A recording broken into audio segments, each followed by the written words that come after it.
Now, wherever you have Cancer at in your house, these are the areas that you're going to basically be feeling the effects.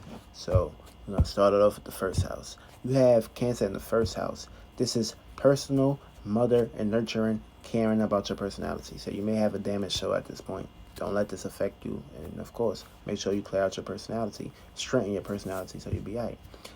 Second house, protecting your gifts, and of course being down to earth and practical. Don't let any defects or anything that's flaws or anything of that nature to stop you. Feel me? Believe in yourself, love yourself, nurture yourself, and you'll be alright. Third house, this is pretty much protecting your environment. See, you may be having a whole lot of burdens and a whole lot of responsibilities thrown on your shoulder.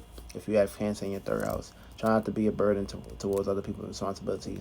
Make sure you get yourself right before you come out to the surroundings, because you'll be right because when the new moon comes, you're gonna be planting seeds in your fourth house. Fourth house, this is basically following your heart and pretty much not building yourself into a cage. So don't try not to build yourself into a mental cage. Put yourself in the perspective of one thing at a time, because you may be doing or overindulging too many perspectives. And of course, this will put you into a position where you're not taking care of your emotional heart and you're fucking this area up. So you need to take care of yourself first.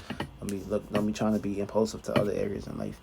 Also, fifth house, being highly spiteful and disrespectful at this perspective, because you was probably put into a position where people, places, and things that respect you and didn't give you enough space to shine your brightness. So, of course, you're going to be very egotistical at this perspective.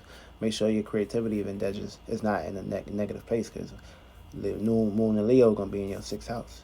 Now, sixth house, this is pretty much a routine and scheduling, wanting to feel alone. Pretty much, you may feel the need to basically want to be alone, because you may be taking on a whole lot of responsibilities when it comes to your routine and scheduling, what you're doing on a day-to-day basis. Feel me? Watch out for these areas. Everything don't need fixing. Just fix yourself and you'll be alright. Seventh house. This is basically reacting and responding to relationships and things that matter. Your relationship might be a business or a job at this perspective. Don't allow that to happen. Find some self-reflection and you'll be alright.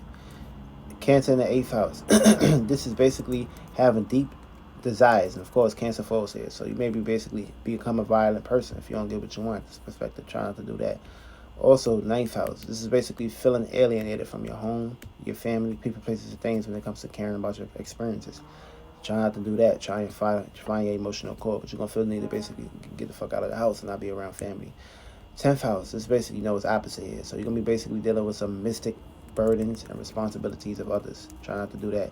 11th house is basically dealing with some lazy, passive people, places, and things that may basically walk on you and take credit for your gifts. Don't do that. 12th house, enjoying life in the occult and the mysticism. You could be very mystic and, of course, very empathic with this